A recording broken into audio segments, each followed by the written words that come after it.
আসসালামু আলাইকুম বন্ধুরা, আপনারা সবাই কেমন আছেন? বহুত দিন পর আপনাদের জন্য দারুণ একটা ভিডিও নিয়ে আসলাম।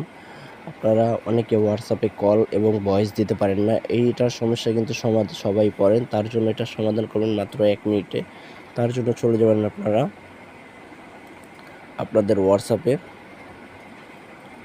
চলে যাবেন। হোয়াটসঅ্যাপে যাওয়ার পর তারপর আপনারা যাকে ভয়েস পাঠাবেন তাকে ক্লিক করবেন। তারপর ক্লিক করবেন আপনারা ভয়েসে। দেখেন, এখানে আপনার ভয়েস টিপ দিলে হয় না, এখানে কিন্তু এটা সবারই দেখায়। এদের ইংলিশের ওই সমস্যাটা সবারই হচ্ছে। তার জন্য সেটিংয়ে ক্লিক করবেন। সেটিংয়ে ক্লিক করার পর আপনি একটু নিচের দিকে চলে আসবেন। তারপর এখানে পেয়ে যাবেন পিকচার ইন পারমিশন, এটা ক্লিক করে দিবেন। এটা দেখবেন না, ওকে। এটা দেখার পর আপনারা একটু ক্লিক করবেন নিচের দিকে, এই যে পারমিশনে ক্লিক করবেন। এই যে পারমিশনে ক্লিক করার পর আপনারা এখানে এই কলে ক্লিক করবেন।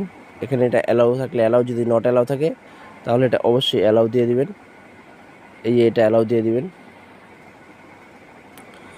তারপর ক্লিক করবেন আপনারা এই যে ভয়েসে, এই দেখেন এখানেই সমস্যা রয়েছে। এই জিনিসটাতে অ্যালাউ দিয়ে দিবেন, allow only admin use apps, এই জিনিসটা আপনারা অবশ্যই অ্যালাউ দিয়ে দিবেন। অ্যালাউ দেওয়ার পর আপনারা যদি ক্যামেরার সমস্যা থাকে, এই ক্যামেরার সমস্যা আছে, যদি ছবি না পাঠাতে পারেন তাহলে এটা আবার অ্যালাউ দিয়ে দিবেন। এটা আবার অ্যালাউ দিয়ে দিবেন। যদি আপনার আর কোনো সমস্যা থাকে, আপনি ফোন দিতে পারছেন না, এই যে ফোন এটা আমার ওকে আছে, এটাও অ্যালাউ দিয়ে দিবেন। তো ভয়েস, এটা আপনারা অ্যালাউ দিয়ে দিবেন, ওকে। আপনারা মাত্র 1 মিনিটে এটা সমাধান করতে পারবেন। ভিডিওটা ভালো লাগলে অবশ্যই চ্যানেলটা সাবস্ক্রাইব করে দিবেন আর একটা লাইক দিয়ে দিবেন।